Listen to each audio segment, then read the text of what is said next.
Now we are going to start Rutherford's nuclear model of atom. देखो बच्चों, ये जो Rutherford's nuclear model of atom है, ये मॉडल बेस्ड है अल्फा स्कैटरिंग एक्सपेरिमेंट के ऊपर।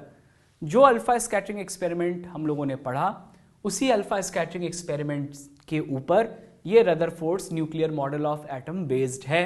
और इस मॉडल के इंपॉर्टेंट पॉइंट्स या पॉस्टुलेट्स जिसे आप बोल सकते हैं, वो क्या क्या हैं, हम एक एक करके पढ़ने जा रहे हैं। सबसे पहला पॉस्टुलेट इस मॉडल का हम लोग पढ़ने जा रहे हैं। N atom consist of a heavy positively charged nucleus. Atom के अंदर क्या होता है बेटा? हेवी पॉजिटिवली चार्ज्ड न्यूक्लियस, मैंने बताया था आपको। And almost whole mass of the atom is contributed by this nucleus. और लगभग तकरीबन एटम का, लगभग आप कह सकते हैं कि एटम का ज्यादातर जो मास का कंट्रीब्यूशन है वो इस न्यूक्लियस के द्वारा ही दिया जाता है। यानी an atom consist of a heavy positively charged nucleus and almost whole mass of the atom is contributed by nucleus. चलिए सेकेंड पॉइंट पे बात करें। सेकेंड पॉइंट क्या कहता है? Size of nucleus is very small. बोला भी था मैंने आपसे अल्फा पार्टिकल स्कैटरिंग एक्सपेरिमेंट को एक्सप्लेन करते वक्त कि size of nucleus is very small as compare to the size of atom. Atom की तुलना में न्यूक्लियस का साइज बहुत ही छोटा, बहुत ही कम है।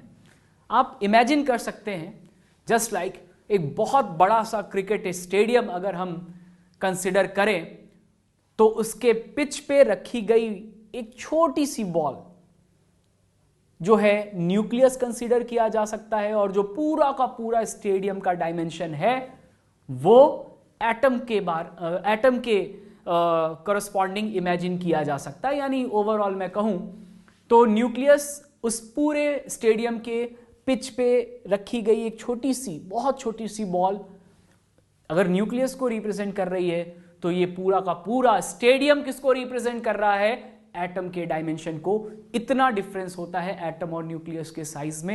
एक इमेजिनेशन करने के पॉइंट ऑफ व्यू से मैंने आपको ये पॉइंट बताया है। हालांकि जब हम डायग्राम ड्रॉ कर रहे होते हैं तो बहुत ऐसा कोई एप्रिशिएबल जो डायमेंशन में डिफरेंस है वो हम लोग यहाँ पे नहीं दिखा सकते डायग्राम ड्रॉ करते वक्त।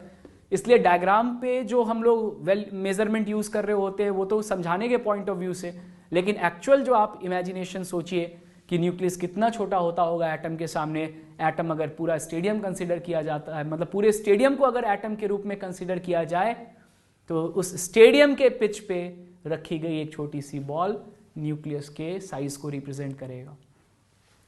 तो size of nucleus is very small as compare to the size of atom. ठीक है, size of nucleus is of fermi order. अब इसमें कुछ हम लोग वैल्यूज के अकॉर्डिंग यहां पे बात करें तो size of nucleus is of fermi order, that means 10 raise to the power. Fermi का मतलब क्या होता है? 10 raise to the power -15 metre को ही फर्मी कहा जाता है। ये आप एटॉमिक स्ट्रक्चर से पहले जो मोल पढ़ा था आपने, उसमें आपको ये बताया गया था कि फर्मी का मतलब होता है 10 raise to the power -15 metre. तो size of nucleus is of fermi order, whereas the size of atom is of angstrom order. और एंगस्ट्रॉम का मीनिंग क्या होता है बेटा? 10 raise to the power -10 metre. यानी मैं कह सकता हूं इस डेटा को देखते हुए कि size of atom is almost 10 raise to the power 5 times of the size of nucleus. ये 10 रेज टू द पावर 5 बहुत बड़ी वैल्यू है। आप देख लीजिए कि एटम का जो साइज है वो न्यूक्लियस की तुलना में कितने टाइम्स है बेटा? 10 raise to the power 5 times.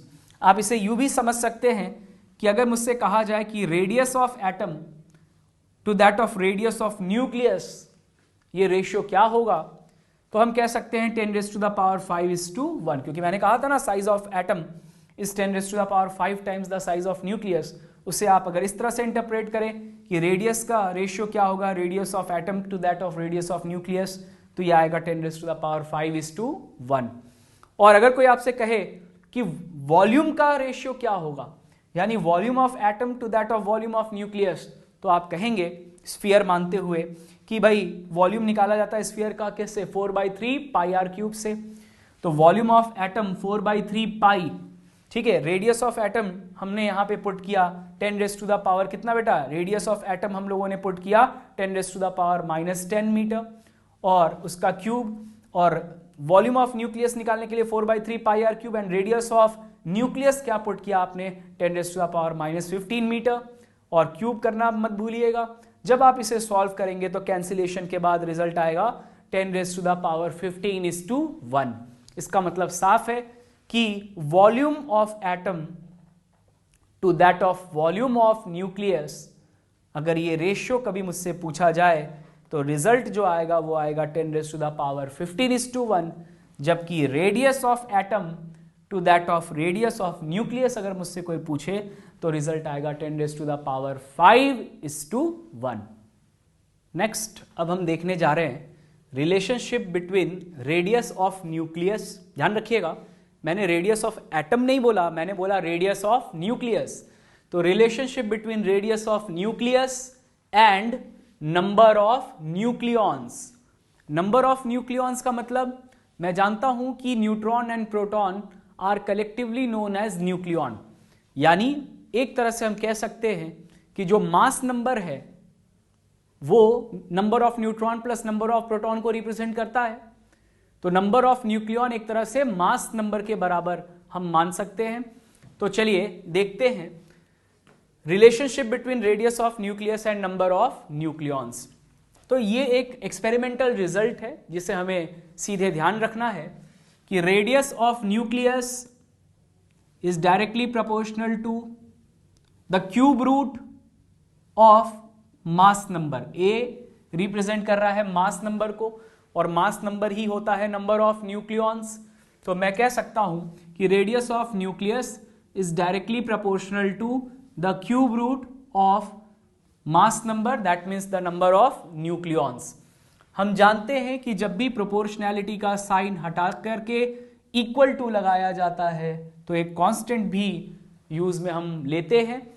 तो यहां पे एक कांस्टेंट यूज किया गया है R0, where R0 is equal to 1.33 fermi. R0 एक कांस्टेंट है, क्योंकि प्रोपोर्शनैलिटी का साइन हटा के इक्वल टू लगाया तो डेफिनेटली एक कांस्टेंट इंट्रोड्यूस करना पड़ेगा। तो R0 एक कांस्टेंट है जिसकी वैल्यू 1.33 फर्मी होती है। फर्मी कितना बेटा, 10⁻⁻15 मीटर को फर्मी बोलते हैं ना। तो 1.33 फर्मी का मतलब हो गया 1.33 इंटू 10⁻⁻15। Is that clear? तो R0 जो है वो एक कांस्टेंट है, इसे कहा जाता है रदरफोर्ड कांस्टेंट। अब ये बात आपको न्यूमेरिकल में यूज की जा सकती है, भाई आपको मास नंबर प्रोवाइड कर देगा और कहेगा कि रेडियस ऑफ द न्यूक्लियस निकाल के बताइए, आप आसानी से उसको कैलकुलेट करके बता सकते हैं।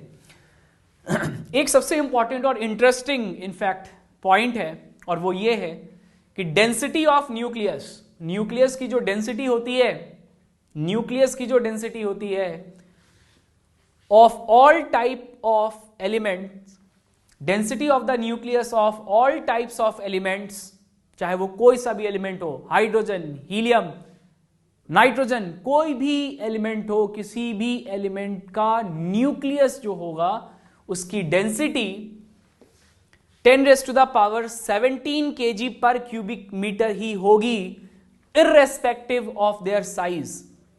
यानी हाइड्रोजन का न्यूक्लियस छोटा है, हीलियम का उससे बड़ा, ठीक है। ऐसे आप आगे बढ़ते जाएं पीरियोडिक टेबल में तो आपको पता है कि न्यूक्लियस का साइज बढ़ता जाएगा।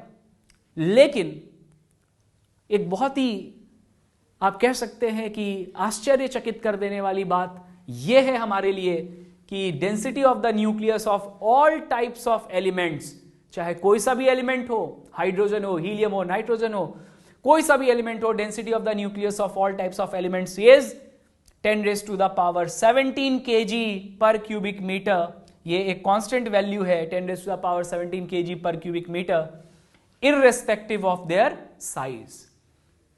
कैसे माना जाए इस बात को बिना प्रूफ के? तो मैं इसके लिए एक प्रूफ भी दे रहा हूं आपको। जरा देखिए, मैं प्रूफ करने जा रहा हूं कि वाकई चाहे कोई सा भी एलिमेंट का न्यूक्लियस हो, किसी भी एलिमेंट का न्यूक्लियस हम कंसिडर करें, density of the nucleus of all the elements is constant, that is 10 raised to the power 17 kg per cubic meter approximately हम कह सकते हैं। ये वैल्यू हमें ध्यान रखना चाहिए। उसका प्रूफ क्या है जरा देखिए। देखो डेंसिटी निकालते हैं हम लोग किसी भी चीज के लिए मास और वॉल्यूम के रेशियो से।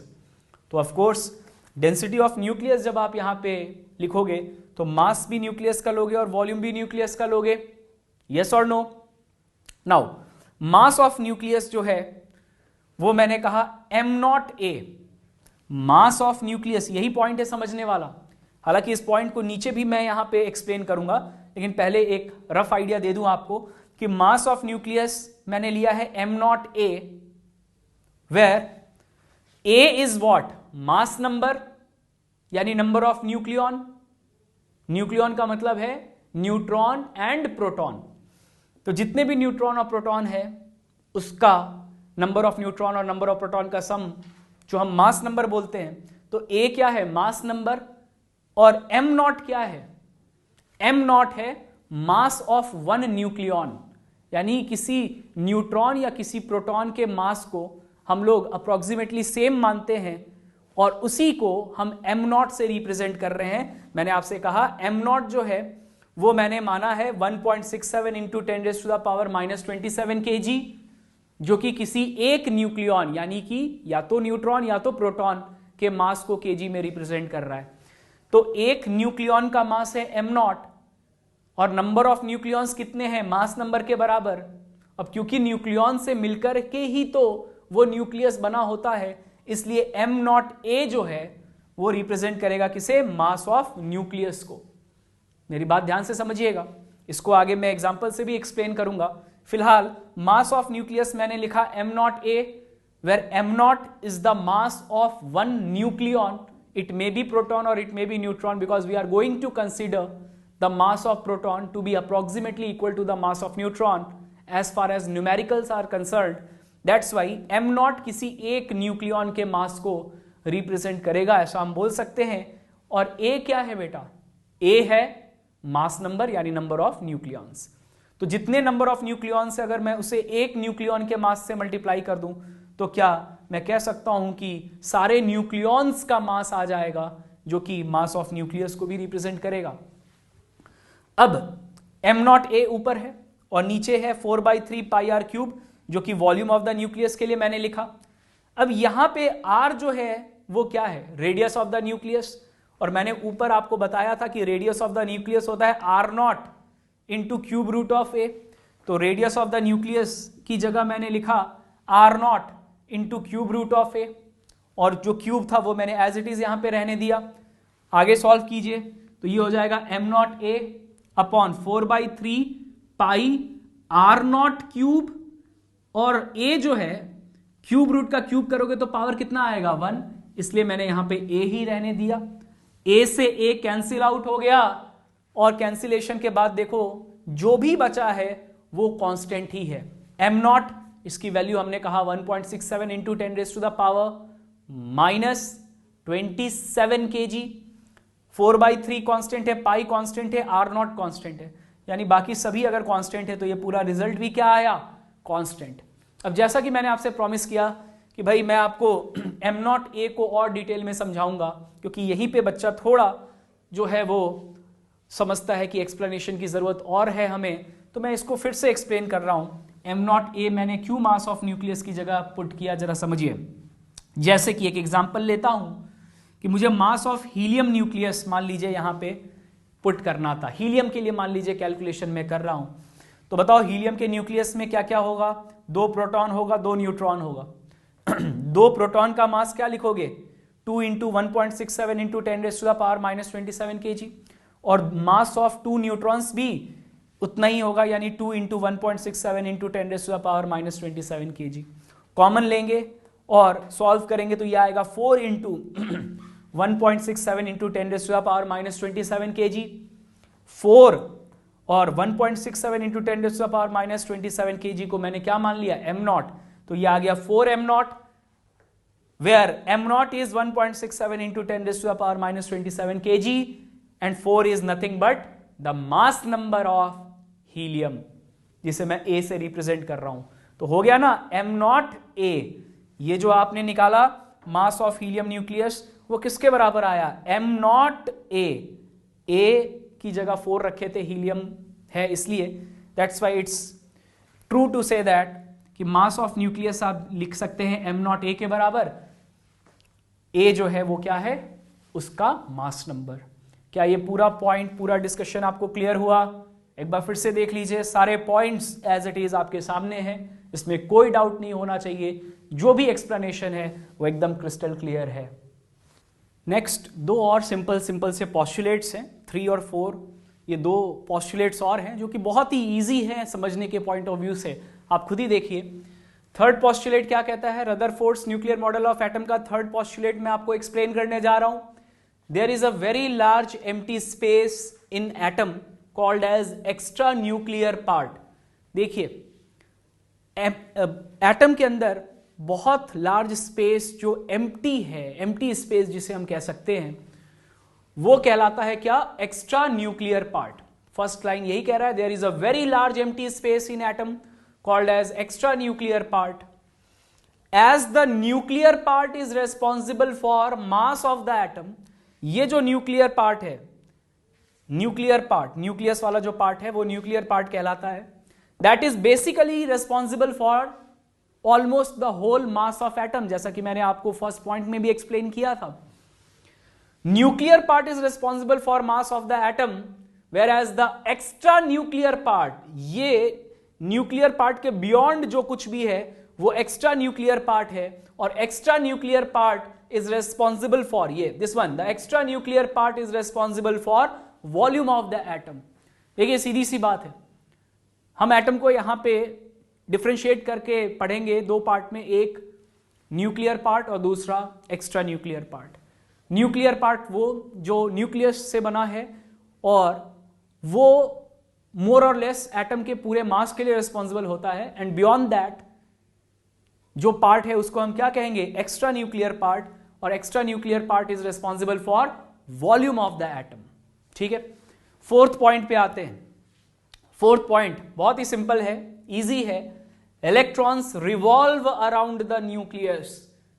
इलेक्ट्रॉन्स जो है वो न्यूक्लियस के चारों तरफ रिवॉल्व करते हैं इन फिक्स्ड सर्कुलर ऑर्बिट्स। किसमें, एक फिक्स्ड सर्कुलर ऑर्बिट्स में, with very high speed, just like the planets revolve around the sun.